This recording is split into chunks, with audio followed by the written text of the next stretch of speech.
Welcome to another episode here on your Digital Makeover. My name is Jerry Colbert, and in today's episode, we're going to be going over account transactions inside of YNAB, and it's all coming up next.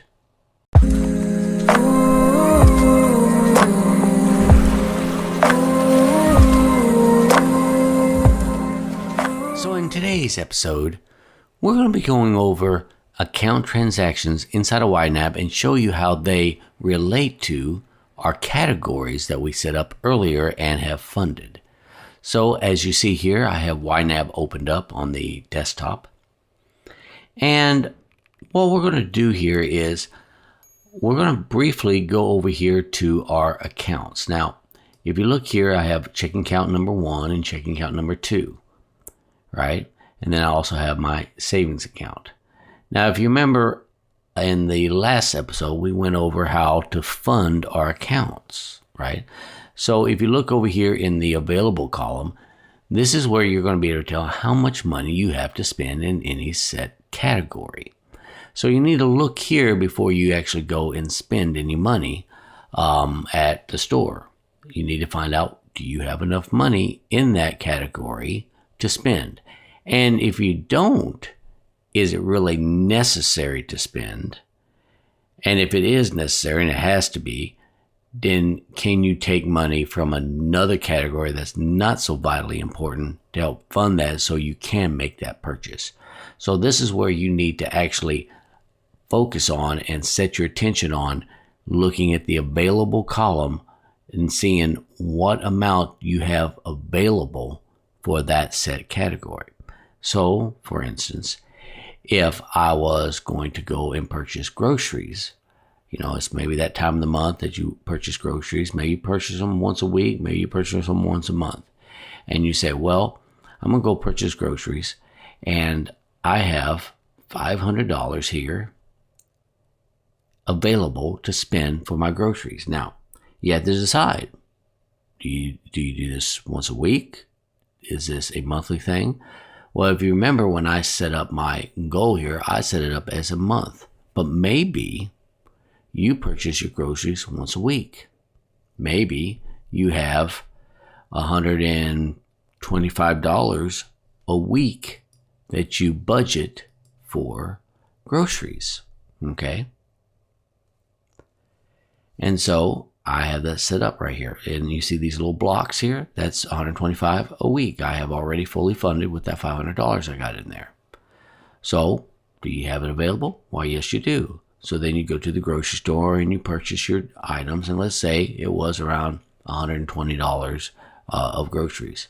So you'll go here into your checking account or your credit card, whatever it is you used to purchase the items. And you just add that transaction and whatever the name of that store was. So let's just call it Walmart. Most people have Walmarts, right? I assume. And then you just go on down here to groceries, and then you go ahead and put in how much you just spent on groceries. So let's say I spent $120 on groceries. Okay, and you just hit save. Now, when you go over here to your budget, you'll see that groceries now says I only got $380 left to spend for groceries. It's really simple, really easy stuff here.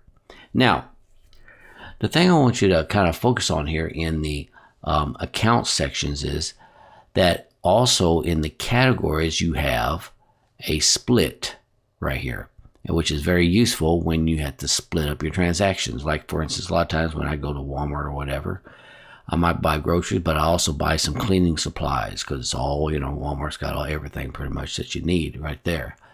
So you can split those up and you leave it at 120. Well, maybe groceries was only $100 of that, right? And then maybe the other went into cleaning supplies, right? Like that. And then you hit save. Now you got those split up. See how easy that is? And then all you do is you go over here and you see that Your groceries is down to $400 because we had changed that just now. And then the cleaning supplies is down to $5 right here. Pretty easy peasy, ain't it? And that's basically how you utilize your accounts. It's pretty easy, nothing really hard. Now, one thing about the account transaction section here is that you can reconcile. So when you click on reconcile, you can reconcile it against your accounts. So let's say, for instance, you look at your bank statement, and you can reconcile these accordingly, just like any other transaction like Quicken and all these other banking apps. You can actually just reconcile it and mark it as cleared, and then reconcile it with your bank. They have different views here. You can show reconciled transactions, show running balance. You can unclick all this, have a running balance here if you want. You can show this month. You can also show last 3 months. You can show this year. Of course, none of this is going to show right now because this right here is a new account that I set up. But if you had more data in here, then these filters would show you those times. Plus, you can even choose what time frame you want if you want to customize that view. You also have a linked account where you can link your account. You can import your file. Maybe you downloaded your account information from your bank in a CSV file. You can import that there as well. You see here up here it says not yet reconciled. Well, that's because I have not reconciled this against my bank statements. And sometimes you can do that against your bank statement that you might get once a month, or you might do that every couple days. Just check your online stuff and just reconcile it so you're not surprised at the end of the month, because it's a lot easier to reconcile, every couple days against what's showing in your bank versus what's showing in YNAB than it is to do it at the end of the month when you have a whole bunch of months worth of transaction. It just takes a long time. So just doing it every couple days is really quick and easy. You might only have 2 or 3 transactions you need to do. Same thing goes for each of these accounts, even with credit cards. It's pretty simple. You just put in whatever the transaction is, and it goes against your balance on your credit card, and then it'll show up over here in your budget that you need to make a payment or what have you. Okay. Now let's say, for instance, if I was in a credit card and I wanted to purchase some more groceries, let's just say, and I wanted to purchase about $100 worth of groceries. So I went to the store and I bought $100 worth of groceries, and I hit save here. Now let's take a look at what happened over here in the budget. Now see here, it says that I have $100 of activity right here. I've only assigned $1,000, and my payment is $1,100 because it's been funded, and I can still make a payment of $1,100, right? Because what happened is that this grocery here went down to $300, because you remember it was $400 earlier, went down to $300, but this money is already accounted for in your checking account, so it went ahead and transferred that $100 up here so I can make that payment. So the credit card thing is a little bit different than the actual funding of your actual categories, okay? So don't get that confused, but that's how that works. Now let's say, for instance, I wanted to, in my checking account, make a payment to my credit card. Okay, we'll just call it credit card. And what we'll do is we'll hit to credit card number 1, because it's going to transfer that money from my checking over here to credit card 1.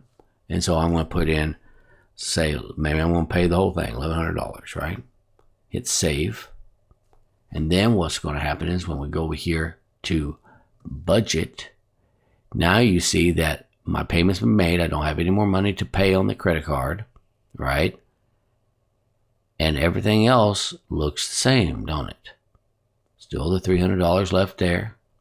I've just gone down here in my checking account to $1,100.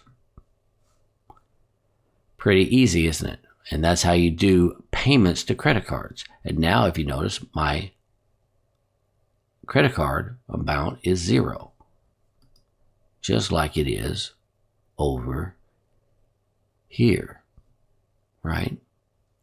But let's say, for instance, I was to only make a partial payment, right? So I got $600 left to pay on the credit card. Over here, I have $600 left to pay. You see how that is? So you want, especially with your credit cards, you want this amount here, the payment amount, to be the same as this, unless you're going to carry over a balance every month, which you shouldn't do, right? You don't want to be in debt. Use your credit card like a way to make easy purchases, but then pay that off at the end of the month, so you don't roll over any money to the next month. And usually I pay it weekly, so if I bought some stuff that month on my credit card, I go ahead and pay it off that week, and I just send it from my bank. I don't typically like to use debit cards. A lot of people say, well, why don't you just use a debit card? I don't like to play with that, because credit cards, debit cards can all be hacked. The difference between a credit card and a debit card is, and some might disagree with me on this, but I've had experience at this, when you have someone, steal your credit card information, I can usually dispute that and get my money back pronto. But with a debit card, it usually takes a little while. And I had this happen to me about over a decade or so ago with Bank of America. I had a debit card, and it got hacked, and $500 got taken, and it took me 6 weeks to get that money back, and I needed that money. The bank held on to it. They wouldn't give me my money back until they investigated it. It took 6 weeks, and at that time, I needed that money to pay for rent. So that put a really damper in my situation.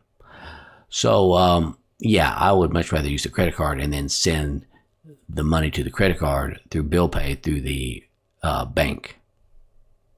Never had an issue, and seems to be working just fine for me. So, but that's typically how that works. And let's see what else I want to show you in here. So back to our checking account. You have an undo section here, which you can undo. And if you look up here, you see $4,880 is cleared. $500 is uncleared, and the working balance is $4,300, or $4,380, which coincides with the running balance here. You can also, in this search field, search for any transactions you have, and you can do a little edit here. Maybe you want to put some account notes in here, and that's pretty much it for the account transactions. Now, also, if you notice here, you do have a flag. I don't usually use flags. Some people find those useful. Maybe they want to flag certain purchases that are important to them. Maybe they want to flag a purchase that their wife made or what have you, or spouse made. I just don't usually do it.